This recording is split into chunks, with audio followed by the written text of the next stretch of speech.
Hello friends, hello, how are you? I'm extremely happy. I hope you all will be extremely happy. Friends, मैं एक कहानी कहने जा रहा हूँ। आशा है कि आप मेरी कहानी से ज़रूर कुछ ना कुछ समझेंगे। फ्रेंड्स, एक किसान था।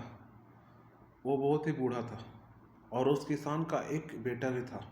उसका बेटा आवारा था। वो हमेशा समय को व्यर्थ में बिताते रहता था। कुछ नहीं करता था, ना पढ़ना लिखना, ना काम करना, ना घर में ठहरना, कुछ नहीं। तो उस बूढ़े किसान ने सोचा कि अब मेरा उम्र बहुत हो गया है, अब मैं कुछ साल के बाद मर जाऊंगा। मेरा बेटा आवारा हो चुका है, उसे कुछ सबक सिखाना पड़ेगा, उसे समझाना पड़ेगा कि समय का क्या महत्व है।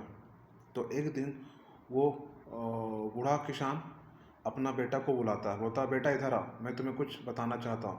जाओ घर में अलमारी में एक घड़ी है, वो घड़ी लेकर के आओ।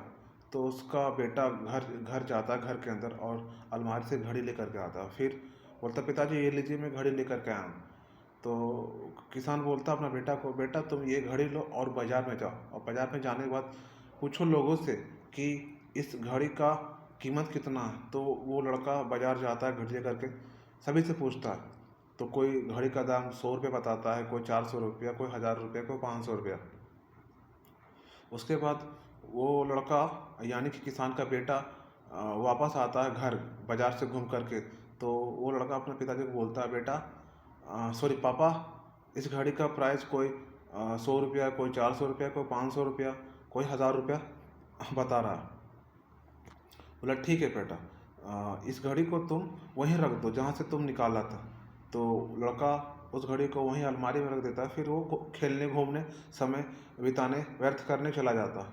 तो एक दिन के बाद फिर वो बूढ़ा किसान अपना बेटा को बुलाता है, बोलता है, बेटा इधर आओ और जाओ, वो घड़ी लेकर के आओ जहाँ से तुम उस दिन निकाला था। फिर वो लड़का वहीं जाता है, फिर वहाँ से अलमारी से घड़ी लेकर के आता है। घड़ी लेने के बाद फिर अपने पिताजी को बोलता है, पिताजी ये लीजिए घड़ी। तो बूढ़ा किसान बोलता है अपना बेटा को, बेटा तुम अब फिर बाज़ार जाओ। बाज़ार जाने के बाद तुम पूछना लोगों से कि इस घड़ी में जो समय है उस समय की क्या कीमत है। तो बेटा ठीक है। तो बेटा बोलता है, ठीक है पापा, मैं जाता हूँ, मैं ऐसा ही बिल्कुल करूँगा। तो फिर वो मार्केट जाता है, फिर उन्हीं लोगों से दोबारा मिलता है। तो फिर सारे लोग बोलने लगते, तुम पागल हो क्या, फिर तुम आ गए हो पूछने के लिए। एक दिन तुम फिर आया था, फिर तुम आया हो दोबारा उसी प्रश्न को लेकर के।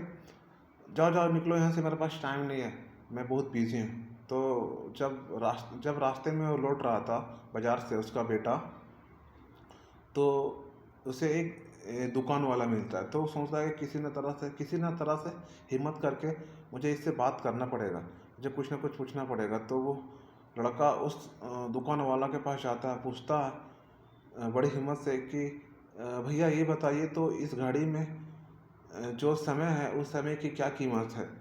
तो वो आदमी बहुत बिजी रहता है। तो वो आदमी समझ जाता है कि ये लड़का क्या पूछना चाहता है, क्या जानना चाहता है। तो बताता है, बेटा देखो, इस घड़ी का कीमत हो सकता है, लेकिन इस घड़ी में जो समय है वो समय का कीमत का कोई मोल नहीं है, इसका कीमत कोई नहीं चुका सकता। तुम दुनिया का सारा दौलत भी बेच दोगे ना, तो तुम अपने लाइफ में एक सेकंड पीछे भी नहीं जा सकते हो। समय का मूल्य कोई नहीं चुका सकता। समय बहुत कीमती होता है, हर चीज़, सोना चांदी हीरा मोती सब चीज़ से भी कीमती होता है। तब वो लड़का उस समय समझ जाता है कि इस आदमी का मतलब क्या है और मेरा पिताजी मुझे क्या सिखाना चाहते हैं।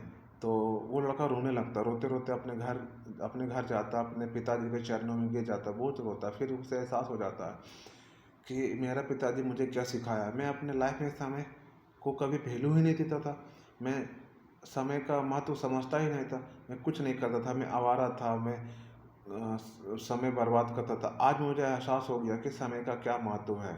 आशा है कि दोस्तों आप इस कहानी से ज़रूर कुछ ना कुछ सीखेंगे, जिस तरह इस लड़के ने समय के बारे में सीखा है। I hope you all will love my video, share my video, subscribe my video.